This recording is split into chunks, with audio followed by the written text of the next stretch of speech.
Welcome to ఆర్5 TV news.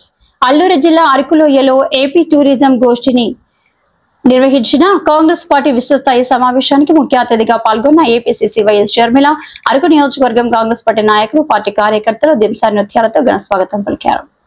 గిరిజన సాంప్రదాయాలను గౌరవించి కాసేపు గిరిజనులతో దింసా నృత్యాలు ఆడిన ఏపీసీసీ అధ్యక్షురాలు షర్మిల రెండు జిల్లాల కాంగ్రెస్ పార్టీ నిర్వహించిన కమిటీ విస్తృత సమావేశంలో ఏపీసీసీ అధ్యక్షురాలు షర్మిల మీడియా సమావేశంలో మాట్లాడుతూ ఈ రోజు నిర్వహించిన కార్యక్రమం కాంగ్రెస్ పార్టీ బలోపేతానికి కాంగ్రెస్ కార్యకర్తలు, నాయకులు కలిసికట్టుగా అందరూ పార్టీకి ముందుకు తీసుకువెళ్లే విధంగా పనిచేయాలని అన్నారు. ఆంధ్ర రాష్ట్రంలో గత ప్రభుత్వం వైఎస్ఆర్సీపీ గాని కూటమి అధికార పార్టీ గాని ప్రజలని నమ్మించి మోసపూరిత రాజకీయం చేస్తున్నారని తెలిపారు. ఆంధ్ర రాష్ట్రంలో ఒక కాంగ్రెస్ పార్టీ మాత్రమే ప్రజల పక్షాన నిజాయితీగా రాజకీయం చేస్తున్నామని షర్మిల అన్నారు. ఆంధ్ర రాష్ట్రంలో కాంగ్రెస్ పార్టీని మరింత బలోపేతం చేసి రాబోయే దినాల్లో పార్టీ అధికారం చేపట్టే విధంగా ముందుకు తీసుకెళ్తామని ఆమె తెలియజేశారు.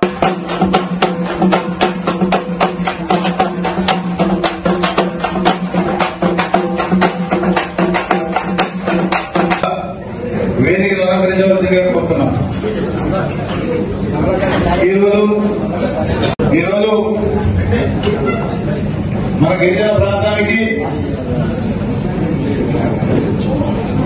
కాంగ్రెస్ పార్టీ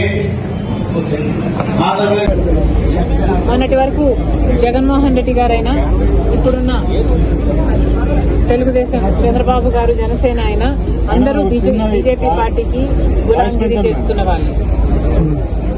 కానీ ఒక కాంగ్రెస్ పార్టీ మాత్రమే ఈ రాష్ట్రంలో ప్రత్యేక హోదా కోసమైనా, మన రాజ్యాంగాన్ని పరిరక్షణ కోసమైనా, లేక విభజన హామీలైనా, మన బిడ్డల ఉద్యోగాలైనా ప్రతిదీ నిజాయితీతో పోరాటం చేస్తున్న ఏకైక పార్టీ ఈరోజు కాంగ్రెస్ పార్టీ.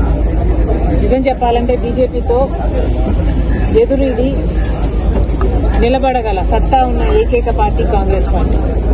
ఇంకా ప్రజలలో ఆదరణ కాంగ్రెస్ పార్టీ పట్ల పెరగాల్సిన అవసరం ఉంది. మేము చేయాల్సిన కార్యక్రమాలు అవసరం ఉంది. ఇవన్నీ కూడా ముందు రోజుల్లో ఎలా వెళ్ళాలి, పార్టీని బలోపేతం ఎలా చేసుకోవాలి అన్న దిశగానే ఈరోజు ఈ ప్రోగ్రాం అంతా సాగు. Thank you. కార్యకర్తల సమావేశం ఇక్కడ జరిగింది.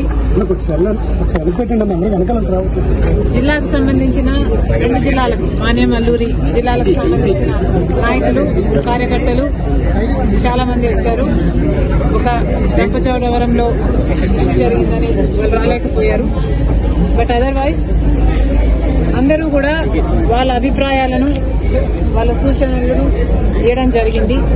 కాంగ్రెస్ పార్టీ ఎలా ముందుకు వెళ్ళాలి, ఏ కార్యక్రమాలు చేపట్టాలి, వాళ్ళకున్న అభిప్రాయాలు అయితేనేమి, వాళ్ళకున్న ఇబ్బందులు అయితే ఏమి, ఇవన్నీ కూడా మాట్లాడడం జరిగింది. ఈరోజు ఒక కాంగ్రెస్ పార్టీ మాత్రమే ఆంధ్ర రాష్ట్ర రాజకీయాలలో నిజాయితీగా ప్రజల పక్షాన పోరాటాలు చేస్తున్న పార్టీ. మొన్నటి వరకు జగన్మోహన్ రెడ్డి గారైనా, ఇప్పుడున్న తెలుగుదేశం చంద్రబాబు గారు, జనసేన అయినా అందరూ బీజేపీ పార్టీకి గులాంగిరి చేస్తున్న వాళ్ళు. కానీ ఒక కాంగ్రెస్ పార్టీ మాత్రమే ఈ రాష్ట్రంలో ప్రత్యేక హోదా కోసమైనా, మన రాజ్యాంగాన్ని పరిరక్షణ కోసమైనా, లేక విభజన హామీలైనా, మన బిడ్డల ఉద్యోగాలైనా ప్రతిదీ